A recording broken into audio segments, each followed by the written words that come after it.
All right, so I'm back again to fix this error.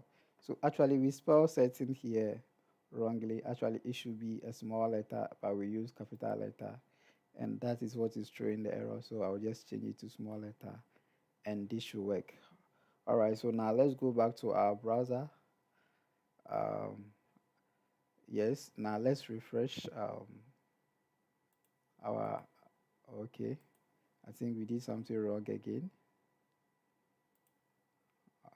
Let me do this again.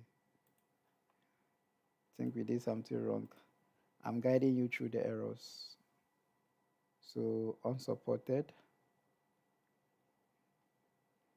operands plus. Let's go to the main. Okay, yes, we are not done.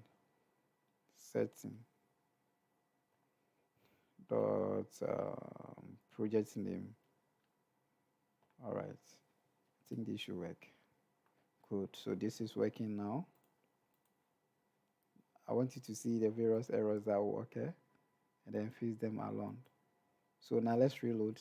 You can see now that we have the project name, attendance system as we have added from our setting.